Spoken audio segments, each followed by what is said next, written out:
Okay, ഇത് actually reminder തിയറത്തിനെ base ചെയ്തിട്ട് വരുന്ന ഒരു ചെറിയൊരു തിയറമാണ്.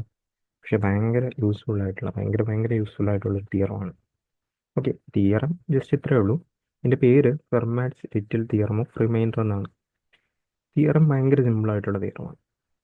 അതായത് ഇവിടെ രണ്ട് നമ്പറാണ് മെയിൻ വരുന്നത്. ഒന്ന് എ, രണ്ടാമത്തെ പി. പിന്ന് ഒരു പ്രത്യേകതയുണ്ട്. പി എന്ന് പറയുന്നത് ഒരു പ്രൈം നമ്പർ ആയിരിക്കും. ഓക്കെ, എ എന്ന് പറയുന്നത് എയും ബിയും എപ്പോഴും കോ പ്രൈം ആയിരിക്കും. കോ പ്രൈം എന്ന് വെക്കുമ്പോൾ തന്നെ ആ രണ്ട് നമ്പറുകൾ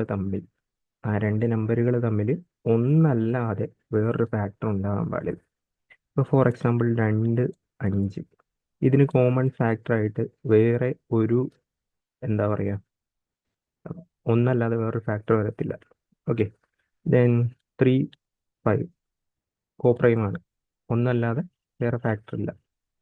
ഇതിന് രണ്ടും പ്രൈം നമ്പർ ആകണമെന്ന് ഒരു നിർബന്ധമില്ല. കോ പ്രൈം ആകാൻ വേണ്ടി രണ്ടും പ്രൈം നമ്പർ ആകണമെന്ന് ഒരു നിർബന്ധമില്ല.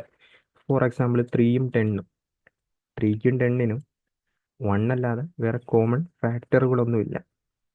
അപ്പോൾ ഇതിൽ പി എന്ന് പറയുന്ന ഒരു പ്രൈം നമ്പറാണ്. ഓക്കെ, പി എന്ന് പറയുന്ന ഒരു പ്രൈം നമ്പറാണ്. ഇനി ഇവർ പറയുന്നതനുസരിച്ച്, ഈ ഒരു തിയറം പറയുന്നതനുസരിച്ച് ആ ഒരു number raise to p-1 divided by p ചെയ്യുമ്പോൾ എപ്പോഴും റിമൈൻഡർ ഒന്നായിട്ടായിരിക്കും കിട്ടുന്നത്. ഓക്കെ, ഒരു എക്സാമ്പിൾ ഇട്ട് തന്നെ നമുക്ക് നോക്കാം. ഓക്കെ, ഞാനാണെങ്കിൽ 10 divided by 3 whole raise to 2. ഇവിടെ നിങ്ങൾക്ക് നോക്കുമ്പോൾ തന്നെ അറിയാം 3ഉം 10ഉം കോപ്രൈമാണ്. 3ഉം 10ഉം കോപ്രൈമാണ്. ദെൻ മുകളിൽ എഴുതിയിരിക്കുന്ന പവർ 3-1 ആണ്. അതായത് ഈ ഒരു ഫോർമാറ്റിലാണ്. അതുപോലെ തന്നെ ഈ ഒരു എന്താ പറയുക, എയും പി എന്ന് പറയുന്ന ഒരു പ്രൈം നമ്പറാണ്. ദെൻ എയും പിയും കോപ്രൈമാണ്. എല്ലാ കണ്ടീഷനും ഓക്കെ. അങ്ങനെയാണെങ്കിൽ എന്തായിരിക്കും വരാൻ പോകുന്നത് റിമൈൻഡർ എപ്പോഴും 1 ആയിരിക്കും. ഈ ഒരു തിയറി അനുസരിച്ച് നമുക്ക് നോക്കാം. അപ്പോൾ 10ൻ്റെ സ്ക്വയർ എന്ന് പറയുമ്പോൾ 100. നമ്മൾ 100നെ 3 വെച്ച് ഡിവൈഡ് ചെയ്ത് കഴിഞ്ഞാൽ 99 വരെ പോകും. ബാക്കി പോയിട്ട് 1 ആയിരിക്കും റിമൈൻഡർ വരുന്നത്.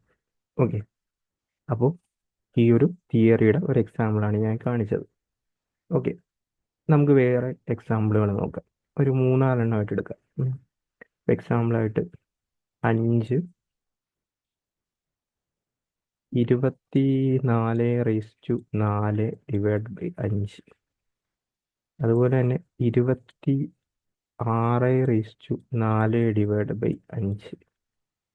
27/4 ഡിവൈഡ് ബൈ 5. അപ്പോൾ 5 എന്ന് പറയുന്ന പ്രൈം നമ്പറാണ്. മുകളിലത്തെ പവർ 5-1 ആണ്. ദെൻ 24ഉം 5 ആണേലും 26ഉം 5 ആണേലും 27ഉം 5 ആണേലും എന്താണ് വരാൻ പോകുന്നത്? അത് രണ്ട് കോപ്രൈമാണ്. ഓക്കെ, ദെൻ നിങ്ങൾ കാൽക്കുലേറ്ററിലോ വല്ലതും ഈ പറയുന്ന 27/4 എന്ന് നിങ്ങൾ എടുത്തു കഴിഞ്ഞാൽ, ഓക്കെ, അല്ലാതെ നമുക്ക് റിമൈൻഡർ തിയറം വെച്ചിട്ട് ഇത് ചെയ്യാം.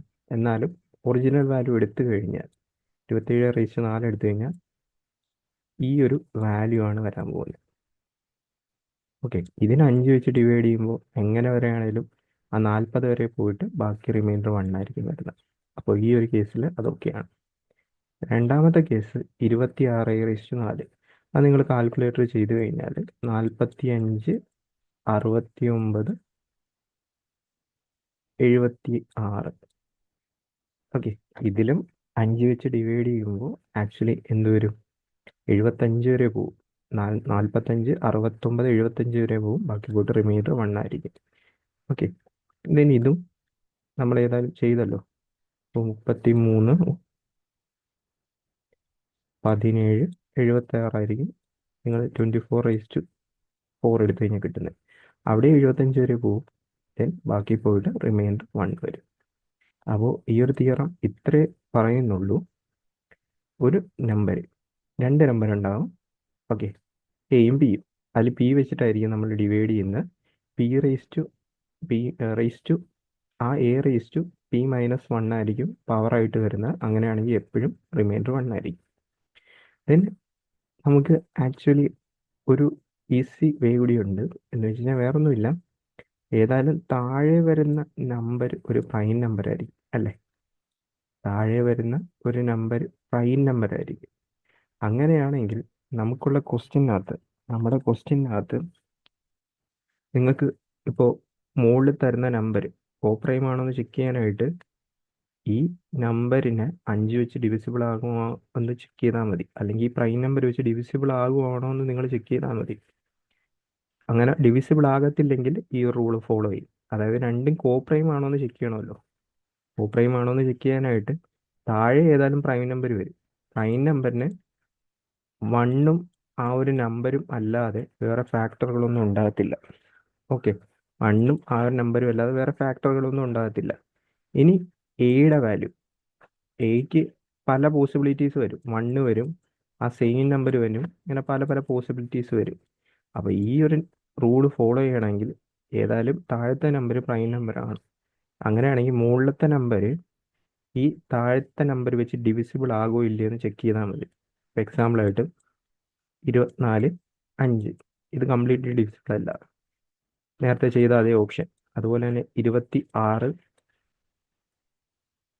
4 ബൈ 5, 26 5 വെച്ച് ഡിവിസിബിൾ അല്ല. 27 ബൈ 4 ബൈ 5, 27 5 വെച്ച് ഡിവിസിബിൾ അല്ല.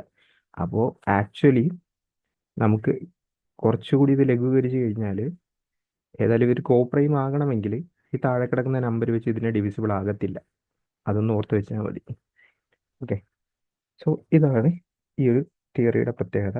ഒന്നുകൂടി പറയുവാണെങ്കിൽ a raise to P minus one divide by p always remainder one. എപ്പോൾ എയും പിയും കോപ്രൈമും പി പ്രൈം നമ്പരും ആണെങ്കിൽ ഈ റൂള് എപ്പോഴും ഇങ്ങനെയായിരിക്കും. സോ ഇതാണ് ഈ ഒരു തിയറത്തിൻ്റെ പ്രത്യേകത. നമുക്ക് റിമൈൻഡർ വെച്ച് ഉള്ള ക്വസ്റ്റ്യനും എക്സാമിന് ചോദിക്കാറുണ്ട്.